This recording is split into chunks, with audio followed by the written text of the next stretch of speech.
Go ahead and start. All right. Good afternoon, everyone, and welcome to our PGNO annual update.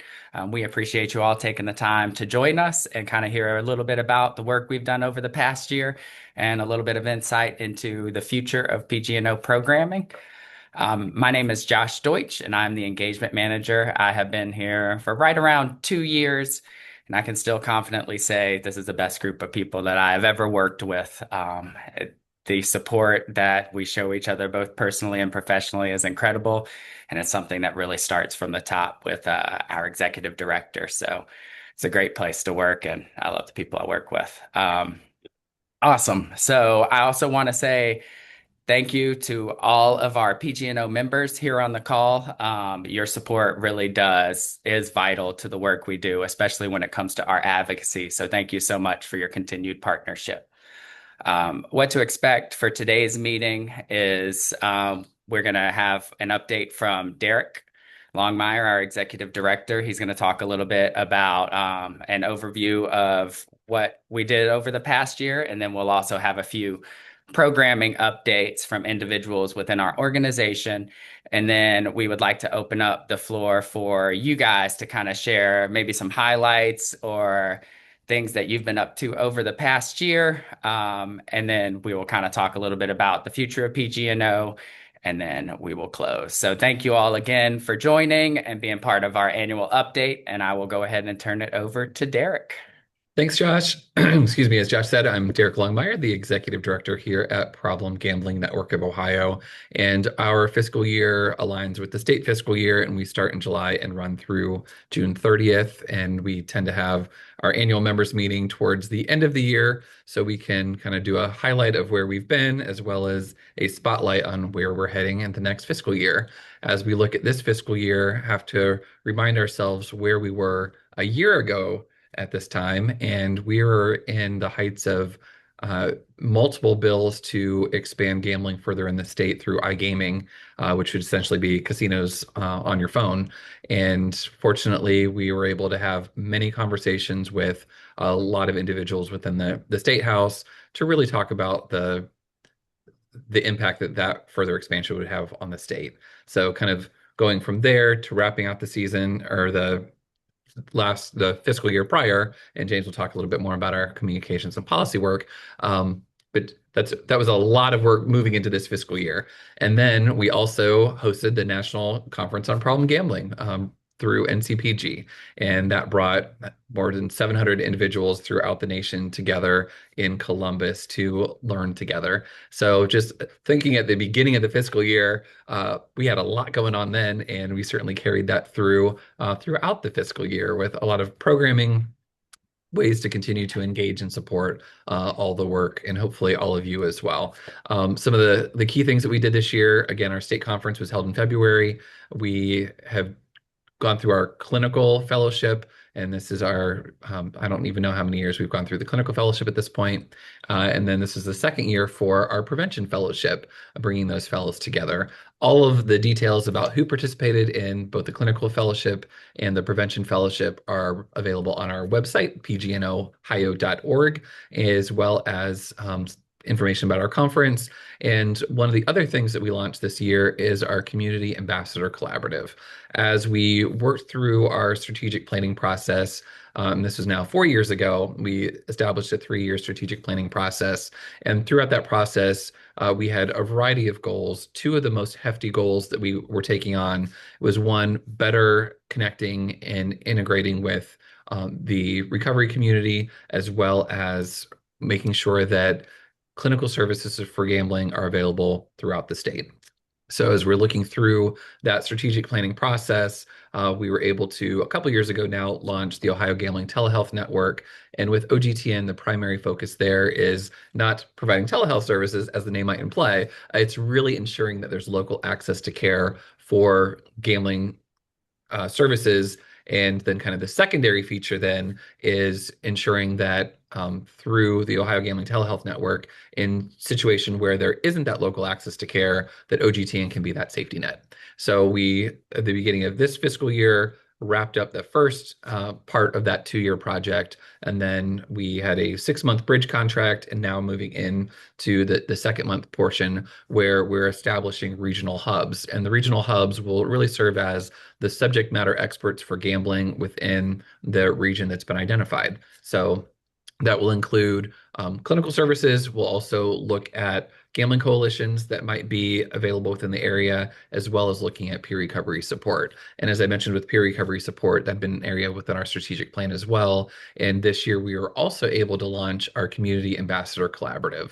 And the focus of the Community Ambassador Collaborative is really to provide individuals with lived experience related to gambling harm, whether that be their individual experience or that of a loved one, and really provide them with tools and ability to talk in greater detail about not the doom and gloom of the challenge of the addiction, but really what did recovery look like and what does life after recovery look like.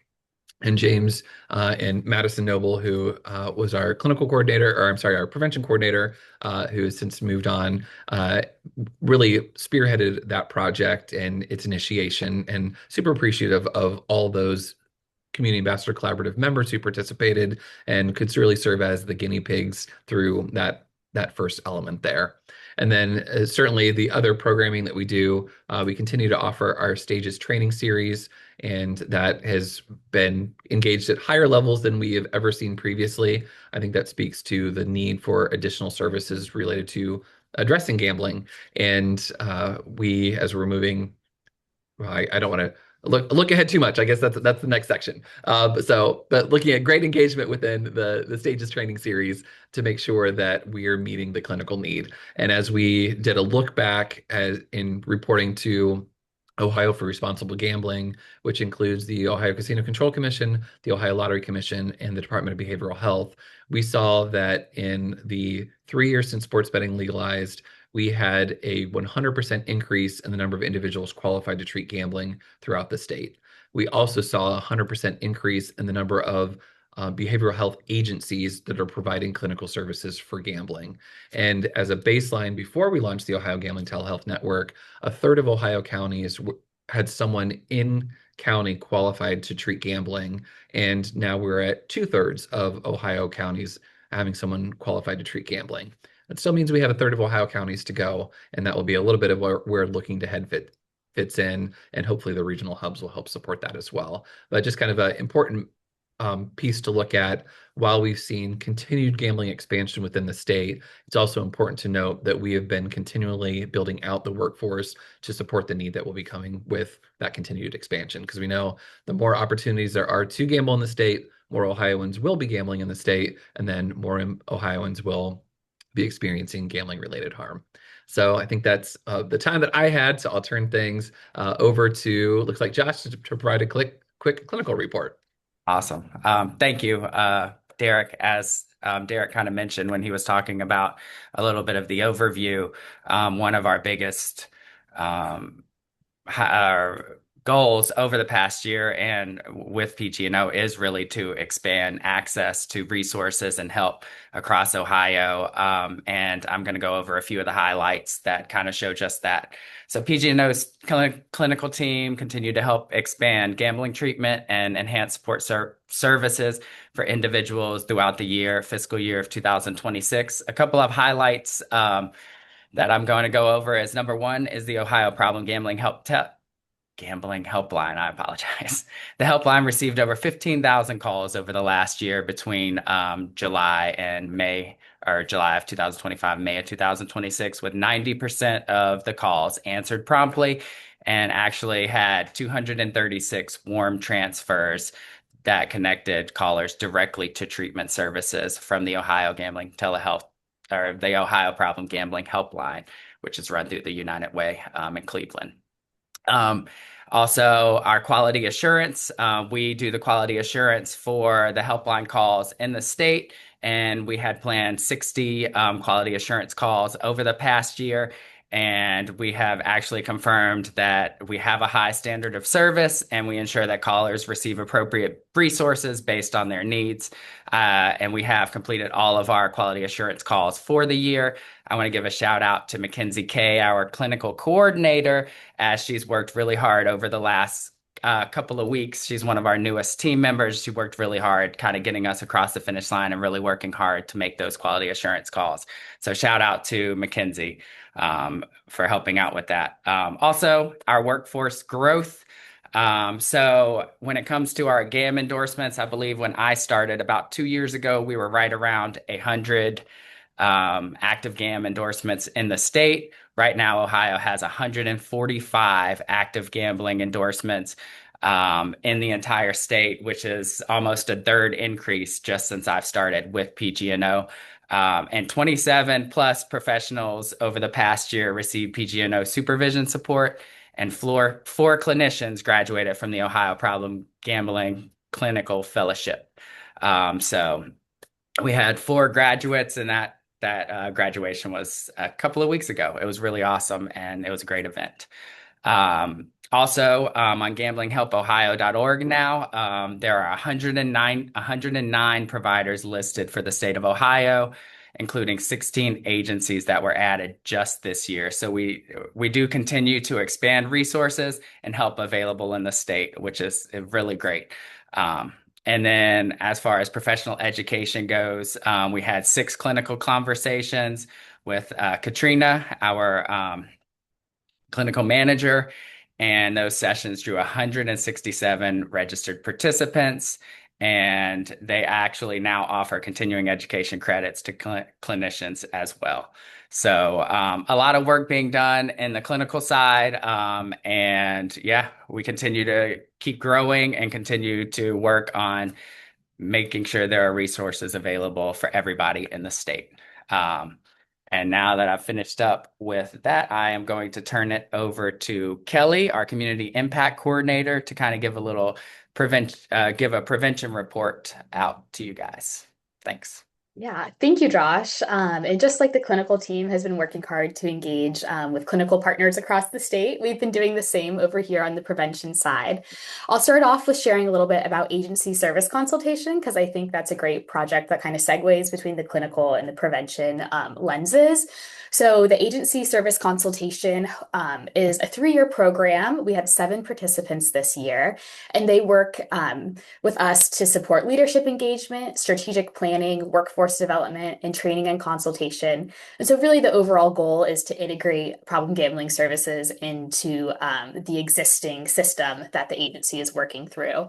So this can look at expanding the organizational's readiness. We work a lot with helping to implement EHR systems that include gambling screenings.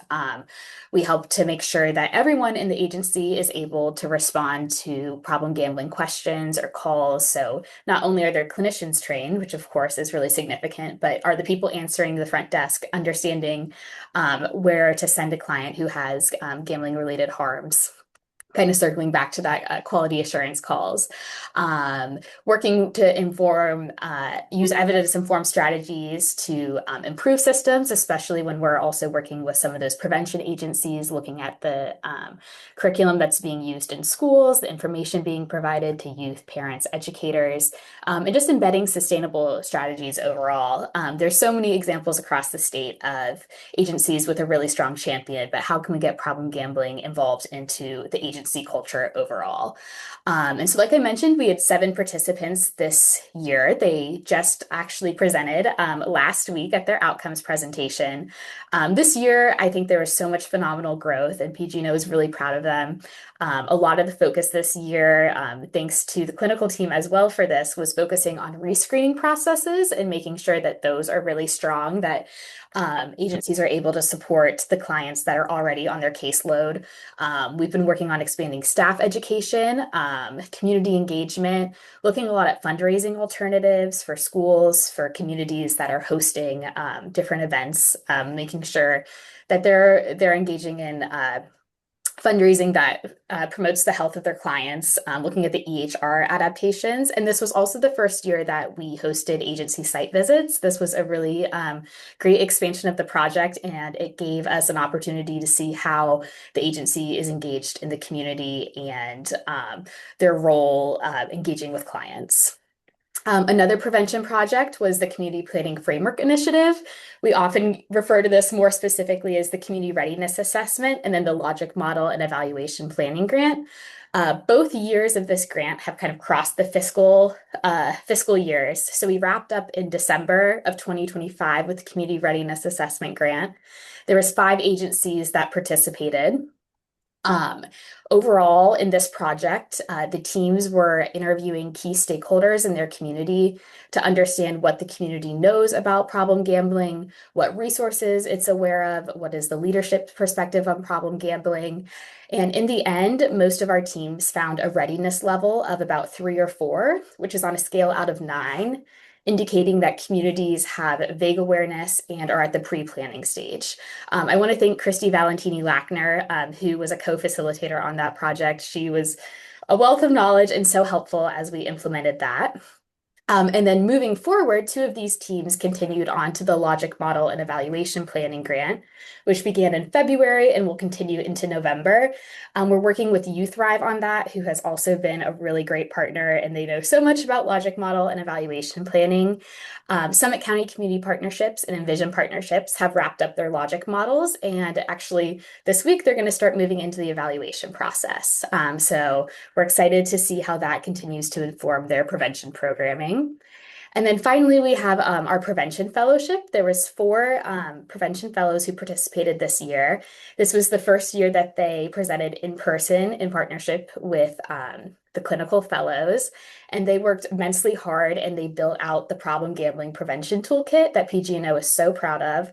This resource will be really useful for prevention professionals with all levels of problem gambling prevention. And so it's a pretty thorough toolkit. It covers the role of prevention, get the gambling landscape specifically in Ohio, the risks related to problem gambling, guiding low risk decision making, how to talk about problem gambling, and then existing resources such as the statewide campaigns.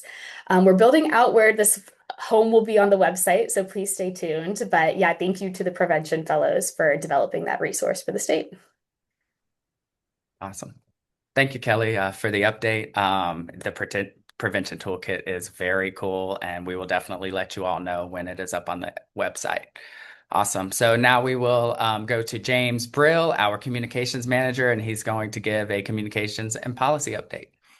Thanks, Josh. I'll also speak briefly about our community ambassador collaborative, which had its first debut this year, which was a really fantastic program where we took folks who have lived experience or affected others and gave them media training and deeper insights into storytelling to make sure we have primary sources available for reporters and media requests to be able to speak to someone with lived experience in a comfortable and safe way. And that was a really fantastic program where we had 5 ambassadors go through our program and really work hard on the individual parts of their story, how to take questions, and really feel comfortable in all kinds of situations, from talking to media to talking to legislators. And we're looking forward to kind of growing that in the future. Moving on to our communications program, we had a really strong year. We had over 100 media mentions and interviews. So thank you to Derek for always being available for the numerous requests that we get. Our email subscribers list is over 18,000, and we have a very good group of folks who are stay engaged, do a lot of opening and clicking. We sent out 112 e-blasts this year, really trying to cover all of the aspects of what's happening. Most importantly, too, we were able to send out a number of press releases as well as legislative action alerts and education alerts to keep our members aware of what's happening in the state and what they can do about it, and giving more updates on what's happening at the State House. Moving on to our social media, we also had a really strong year as well, generating over 86,000 views of the content we put across our channels. really looking at things like professional development, events that are happening and echoing some of the meetings and events of our partners. In addition to that, that generated over 68,000 page views on our website, really getting people to come in and engage with what we're doing and the difference we're making in the state. Also, additionally, on our OGTN channels, which are really focused on raising awareness, giving tips, and magnifying statewide campaigns. Across those channels, we had 1.7 million views of the content that we posted. So, a really strong performance that year. Moving on to our legislative moves, as Derek had said, last year we were really coping with the rise of iGaming, and through that, for our legislative planning this year, we really focused in on building relationships with the folks on those committees, as well as the folks who are kind of making waves in the gambling space as it pertains to our state. As a result of that, we met individually with over 20 legislators. At this point, PG&O has met with over 30% of the elected officials across the House and Senate for the state. And really, we're building a lot of relationships with those folks and trying to be proactive in educating the elected officials about the scope of gambling in the state and really trying to find out for you, our members, what's happening and what we can really focus on. Legislatively, there were about 5 bills that came in that were working on different parts of either modifying gambling policy or regulation. We were able to meet with sponsors of all of those bills and really get a lowdown on what's happening and become a resource for those folks and give them the real unbiased information that we want to provide to become experts in the state, to give them the most clear information that we can. Also, kind of to wrap up this year, we did partner with the MAC for an advocacy day where we were able to meet with over 20 legislators and speak within that space to show the connection between problem gambling as well as mental health. So very productive on both of those fronts and really deepening those relationships and trying to keep folks informed as much as possible. Awesome. James, can Thanks, you talk James. little bit about Yeah. our federal advocacy as well? Absolutely. So this year we were able to partner with the National Council on Problem Gambling to help advocate for a couple of different acts that are happening, which one of them is the name is escaping me, the exact acronym, but The looking, points. the Points Act, thank you, where we were actually able to get bipartisan support of the Points Act, which is actually using a pre-existing tax on sports betting that has been in place since the 1950s and hasn't actually been used for problem gambling prevention, and looking to take that money and use it to make grants to help states kind of bridge the gaps of support in their state to be able to actually address problem gambling at a national level. Currently, there is no nationwide funding for problem gambling prevention, and this would be a great way that for the states to be able to use national money that already exists in a form of competitive grants to really bridge that gap. So we were able to have a lot of productive meetings with both elected federal senators and state reps to build those relationships and again kind of share Ohio's information, showing kind of the great things that we're doing in the state and what we could do to bridge those gaps if there were additional funding available. Yeah, the federal advocacy, we had 2 teams here in Ohio that spoke with, I believe, 8 federal representatives, and it was a really cool event to be a part of. And yeah, thanks, James. I appreciate it. Okay, so I'm going to go over a little bit of our engagement highlights. I will say one strength or one aspect of our work is that we have really good relationships with the operators in our state, and we have had a couple of campaigns and initiatives across the past year. One during Responsible Gaming Education Month, we actually highlighted the responsible gaming professionals and the operating partners that we worked with, and kind of highlighted the great work they're doing in the state. And I actually have a link. Also, Derek put a link to our the Points Act in our chat. But we also added a link to that RGEM page, and it kind of highlighted the work that we're doing, or that responsible gaming professionals in our state are doing, and kind of how those partnerships are helping enhance resources to people that need them and help mitigate harm.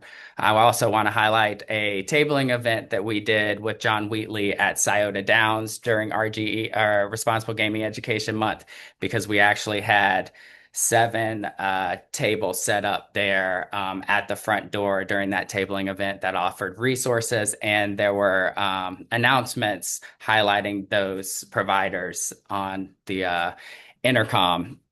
We had Ohio Guidestone there. We had Maryhaven. We had Center for Addiction Treatment. PGNO was there along with the Ohio Lottery. So it was a huge event, and it was a really cool way to showcase our partnership with Scioto Downs and help bring resources directly to people in need, and help kind of destigmatize getting help and looking for help. It was great. Another big engagement was our conference, our state conference, which was a really big event, and it was great to see everybody together. And we also, during that state conference, and the pre-conference, partnered with the Ohio Lottery to kind of soft launch their Well Played initiative, which is a new initiative that the Ohio Lottery has in the state. It's really cool, and I will say one also thing that came of that is actually took part in a focus group a week ago with the Ohio Lottery to kind of talk about the language and have a lot of professionals get together, which was awesome to kind of hear like people talk about the most effective language, or how to approach, or how to talk to people about problem gambling. And it was cool seeing it from that lens and hearing from other professionals as well. And then I want to talk a little bit about property tours. So this past March, we actually had our highest attendees ever. During our property tours, we invite clinical providers, prevention professionals, regulators, and also operators to each one of the 11 Ohio properties to kind of talk about ideas, ways to mitigate harm, build relationships. And we actually had this past year 283 total attendees over the 12 tours this past year, which was huge. It was great to see that collaboration and great to see relationships built and actually resources go directly, additional resources available to help people that need help on property. And it was great to see that type of collaboration across all those sectors. And it kind of shows the holistic approach. We're actually the only state that does these property tours. And if you've been on one, you know that it really, truly does make a difference. And that partnership does strengthen the support system for people in need. We also did an additional tour this past year at the Lottery Draw Studio, which was really cool to see, and it was cool to build that partnership and kind of get a better understanding of how that works. I also would like to highlight, it hasn't completely been finalized yet, but we kind of took the property tour idea and we partnered with Jack Casino and built a virtual property tour. That way, if an individual in the field doesn't have access to a property tour or doesn't feel comfortable going on property, we have the virtual property tour video that should be available soon that will kind of highlight the aspects of the property tour and give you guys a better understanding of how it works and give greater access to the state give access to the state for those who may not be able to make one of our in-person property tours. So as we talk about the future of engagement, right now we're at a moment where gambling is expanding in a lot of different ways, and people are having conversations that haven't happened before, and we're looking to increase our awareness across the state and outside of just our network. We're looking to connect to financial and business leaders in the state and talk about things like workforce, the impact of gambling on the workforce, the impact of gambling on finances, and how we can all collaborate to build a stronger system of help in our state. So we're kind of looking to expand our engagement beyond and try to create a wider net of awareness and education within our state. Awesome. So that is what I have for engagement. Now, we would love to hear from you guys. If anybody has any highlights they'd like to share or anything they'd like to share with the group on like kind of what's been going on over the past year. And then we'll go back to Derek to talk about the future.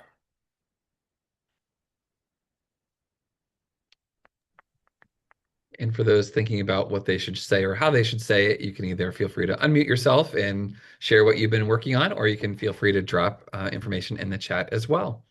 I see many of you here have partnered with us in a variety of ways. So always think it's great to hear from you, our membership, as both an opportunity to showcase what PGNO is doing, as well as from a member to member, what each of you are doing.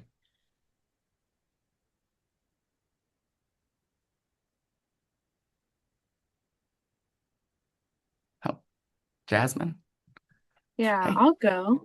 Hi, my name is Jasmine. I work at Meridian Healthcare. I'm a lead prevention specialist, where we service Trumbull and Mahoning counties up in Northeast Ohio. We have had a lot of changes in our problem gambling program.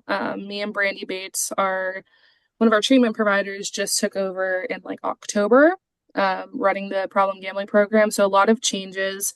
What we've done and really focused on this year was a lot of marketing stuff. In our community, there's not a ton of problem gambling resources, so people don't really know that it can be an issue and where to go if it's an issue. So we've done bus advertisements because our city buses are free, so a lot of people utilize those. We're partnering with Youngstown State University to increase screenings for problem gambling. We've seen it quite a bit down on campus.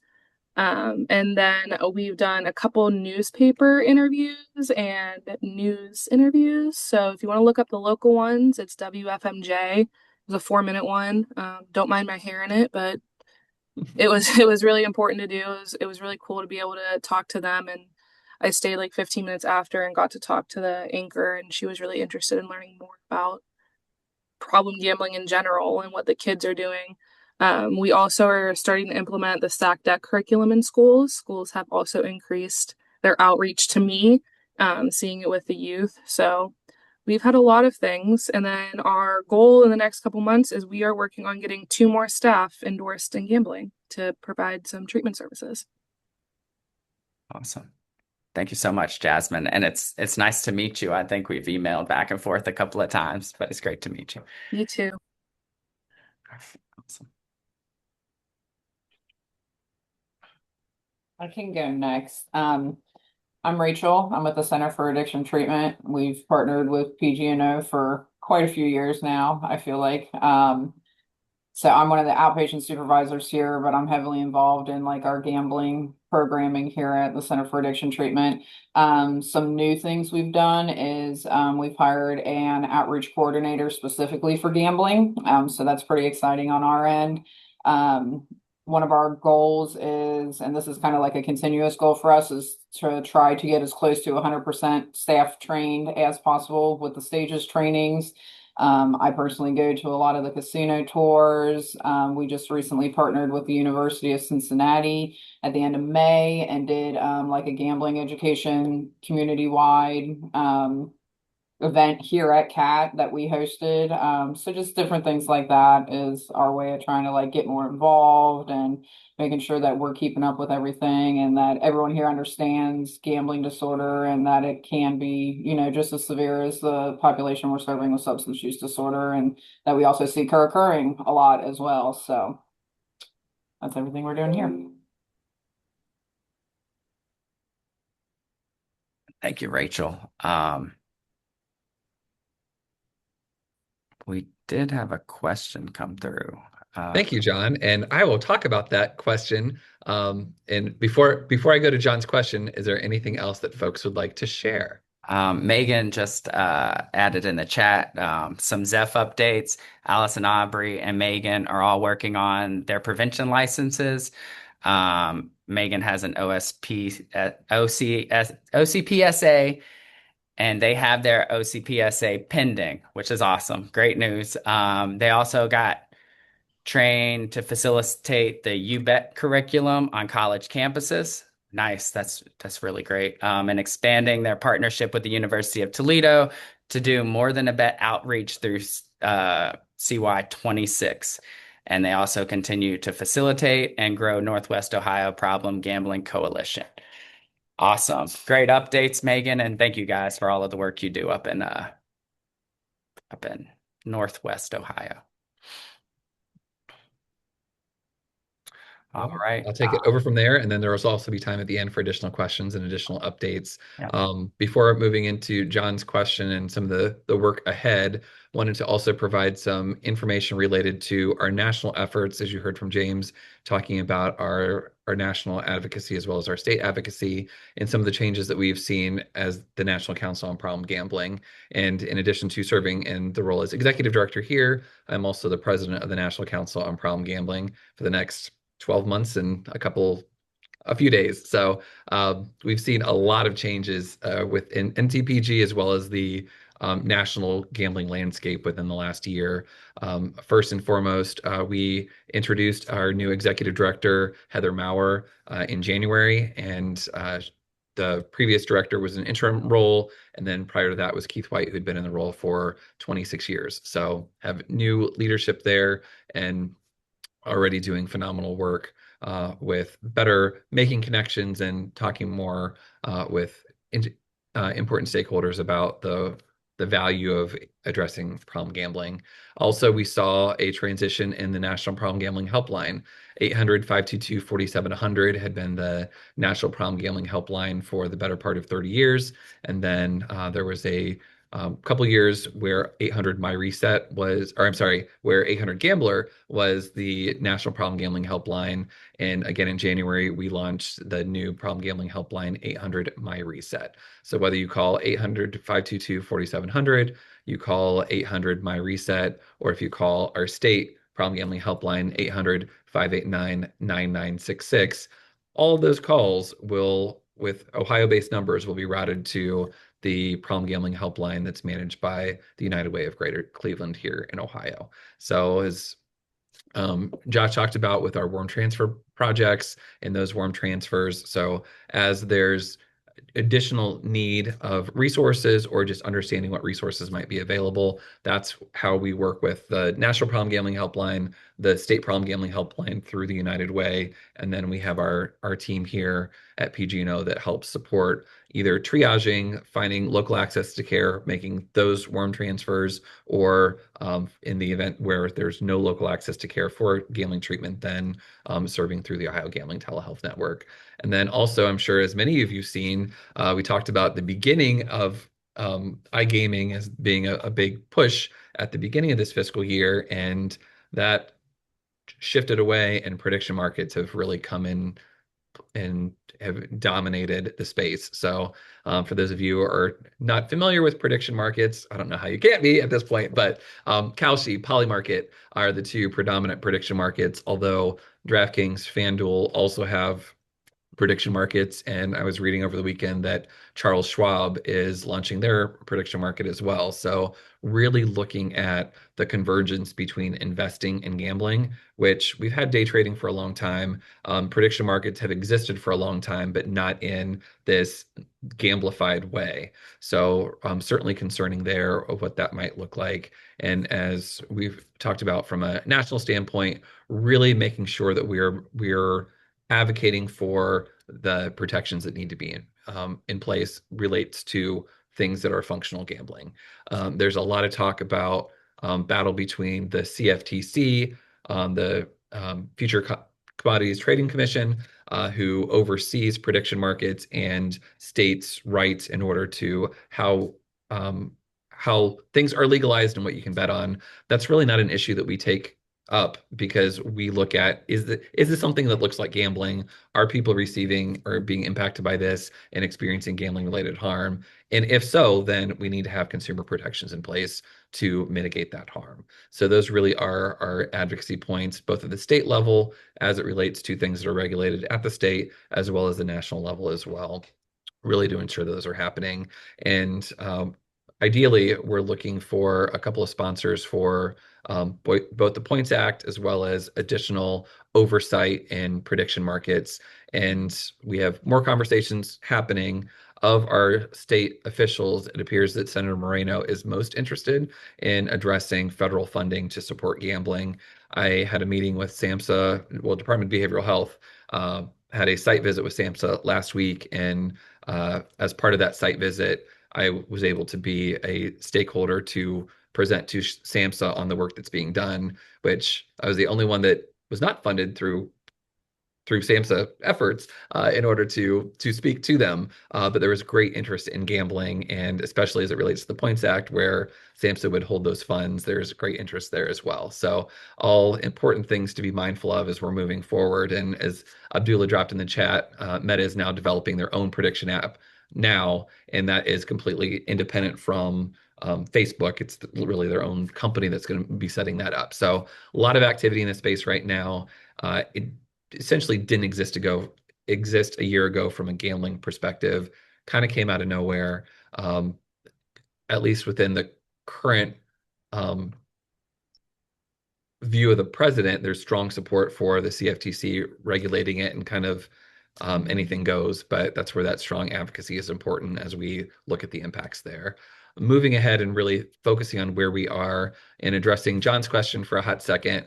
As I mentioned earlier, we were in the 4th year of our 3-year strategic plan. Statewide telehealth was one of those elements of the strategic plan, and addressing peer recovery support was another element of the strategic plan. And we've been trying for the last 4 years to get movement within then Ohio Department of Mental Health, and now Department of Behavioral Health, to really look at integrating gambling into the peer recovery certification process. So as we're looking at next fiscal year, haven't received official funding yet, but there's been a lot of discussions about the potential for receiving support from Department of Behavioral Health through the broader Ohio for Responsible Gambling Partnership to work specifically with Department of Behavioral Health, peer recovery certified people, as well as other entities that are providing peer recovery support, such as Ohio Pro. So more things will be coming there as we work on instituting this through the next 12-month period,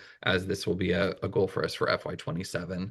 Another important element that the Department of Behavioral Health is focused on is really looking at those that are under the purview of the Departments of Correction, and really recognizing that there's a lot of gambling that happens in correctional facilities, and there's not a lot of support for gambling that happens in correctional facilities. In fact, screening is not done for gambling at any point, standardized at any point throughout that correctional engagement. So really starting with our state correctional institutions and those counselors that are employees of Department of Behavioral Health to look at next fiscal year to do some training for them. We also have some success in some correctional facilities. There's a Gamblers Anonymous group at one. One of our warm transfer counselors actually works at a correctional facility, aside from her warm transfer work. So we do have some inroads, but not in a consistent way. So that's another focus of our next fiscal year. And then also really looking at better connection between the resources that are available in the state and what that local access and utilization of those resources may be. So as we look at Cecilia, one of the things that Cecilia is going to be working on is really helping support communities better utilize the statewide campaigns, and also providing ways to better send materials that are available to the campaign to be used specifically within your community. So we have our Department of Behavioral Health prints the rat cards for Pause Before You Play, Change the Game, More Than a Bet. They've been available, but not requested, and there's not really any wraparound services or support about how best to utilize the resources that are available. So that's going to be another area as we look for expansion for our next fiscal year, is to really make sure that we're utilizing the statewide assets that are available at the local level to have that broader impact, and kind of the notion that the high tides lift all boats, and the more we can have across the state consistent messaging and consistent imagery, then the statewide media campaigns are then supported by the local efforts, and then we just have a greater impact there. And then other things not specifically related to Department of Behavioral Health, I guess not specifically, kind of related to, are other opportunities for engagement related to gambling. So we are working with Ohio University and the Ohio Coalition Institute to really look at coalitions within the state. And we have some growing coalitions throughout the state working to address gambling and look to further support that, as well as working with Ohio State University and Cindy Clowner there with the HEC AOD to really work more on building out gambling services for those that are in the collegiate space. And I look back, and I think I even mentioned this at the national or at our state conference, and the shift that we've seen from when I started working in the gambling space and was literally told by those in higher education that they have bigger fish to fry, to have this now full circle moment where they're coming back, they're seeing the need for addressing gambling, and they don't know what to do. So whether that is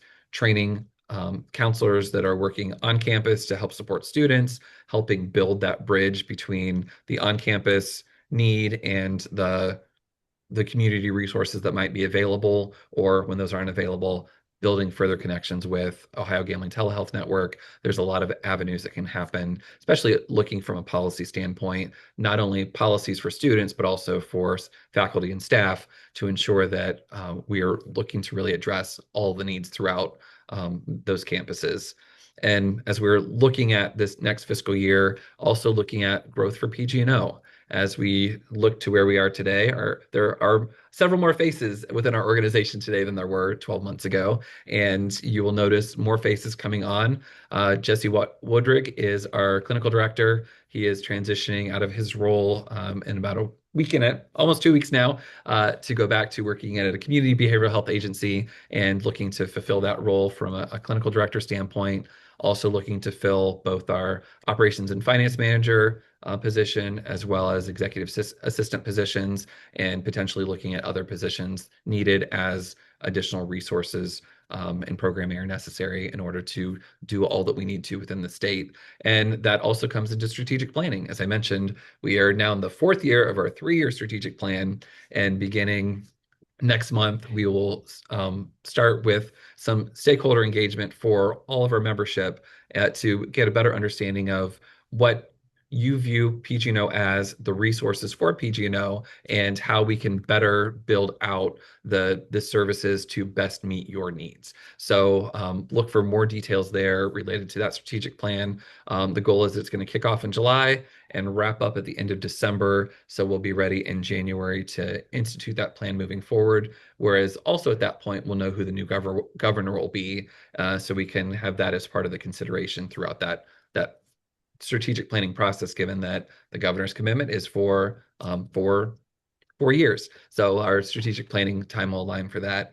Certainly our approach with Amy Acton would look very different than our approach to Vivek Ramaswamy. So that information will be helpful to know kind of how best to align the things that we need our next governor to care about with the things that they already care about. And we already know that there's a lot of tie-ins there, whether it's related to physical health that would be more appealing to Amy Acton, or more of a business standpoint, and really looking at the impact of gambling in the workplace, which would be an issue that Vivek Ramaswamy would be most interested in. So we continue to evolve as we need to, grow as we need to, and certainly we're here to support you through those times.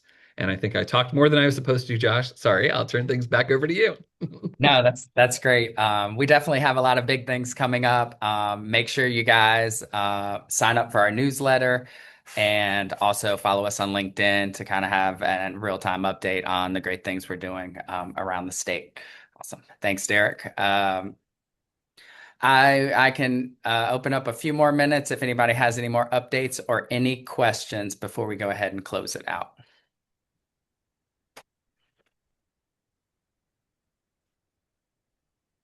And I'm sorry. Well, as you're thinking about the questions that you might have, I talked about the addition of our new staff members, but also should mention that we're also bringing on 3 additional board members July 1st. So we'll have an announcement for those individuals, but come from diverse backgrounds, from Ohio State to Amazon, and their professional experiences are as varied as their workplaces. So I think they will further build out our our needs and all in support of your needs. So what questions do you have for us?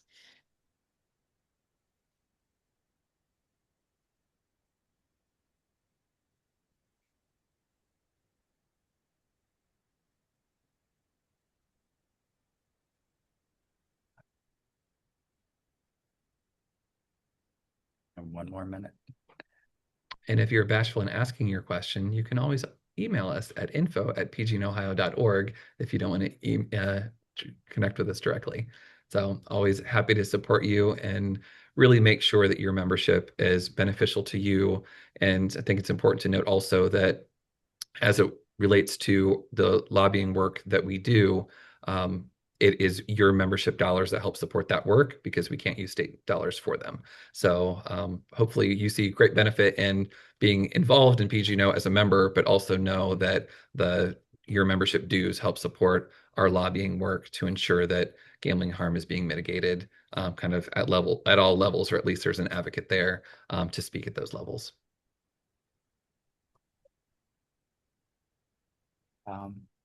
Well, yeah, like Derek said, feel free to email us if you guys want to connect, collaborate, or have any questions. We'd love to hear from you. Awesome. Thank you, Abdullah, and thank you, Rachel. It's great partnering with both of you guys and your agencies. You're always great to work together with. That being said, thank you all for joining us for our update. We look forward to seeing you and working with you in the future. And let's stay connected and keep doing our great work. All right. See you guys later. Bye. Thank you all. Thank you. Whoa. Wait.